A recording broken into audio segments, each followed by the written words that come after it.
Okay, welcome to Parker Automotive. Today we're working on an '04 Mitsubishi Galant with a 3.6. Is it a 3.8? I'm sorry, 3.8, and we're doing the spark plugs. But while we're in here, what we found, and which is a common thing, this vehicle's got 180,000 miles on it, and so rubber only lasts so long. What usually happens on these vehicles, if you come in close, on here you got a valve cover, and then you have underneath of it, this would be what it would look like. You have a valve cover, and on the inside you have these. These are called spark plug tube seals. And what happens is, after years of heat and everything else, the rubber becomes less pliable, and then it allows oil to leak down into the tubes. What happens is on here, as you can see, this is actually caked on. This is oil. And if you kind of come a little bit closer, hold on. Let me just pop this real quick. The boot. Oop, I'll get it. So you see how it get filled up in here with oil, which then causes this to fail. It causes the coil to fail. So if you put this back together and you don't clear that out, eventually it's going to end up causing a failure, not only for the valve cover to leak, but also the coil packs. Because of how this system is, you got to remove the upper intake plenum, which is this right here. I have it tied up a little bit because it's the throttle body is actually oil cooled or coolant cooled, so there's coolant lines on it and everything, just to alleviate it, so I don't have to drain out any coolant. I just move it to the side.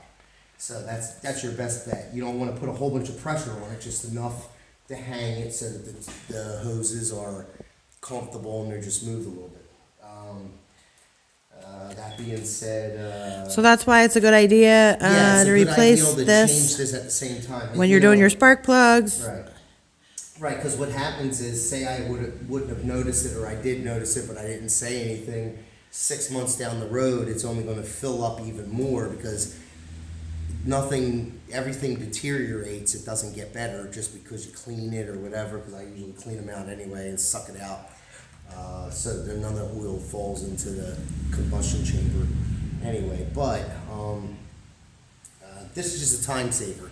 It'll save you, Ideally, it'd be nice if the customer would replace the rear 3 coil packs. If you're doing this for yourself, the most logical part of this would be do the valve cover, do the spark plug seals, put 3 new coils in the back. The front valve cover and the front coils are easily accessible, so you wouldn't have to.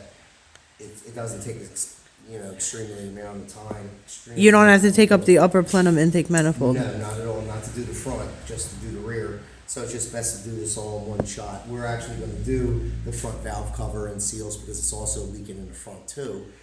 But if you had a financial issue, at least do the ones in the back so that you don't have to, go back in and do it twice.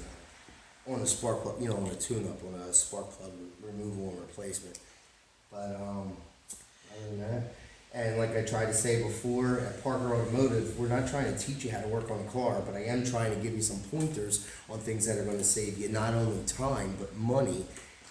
Sometimes it seems like the expenditure is higher, but it actually saves time. Because if we would put this back together, or you as a person would put it back together, then when the coil packs go bad, because their oil failed, it'll actually cause more money in labor. We'll be right there. Thank you for watching Parker Automotive. God bless you and God bless America.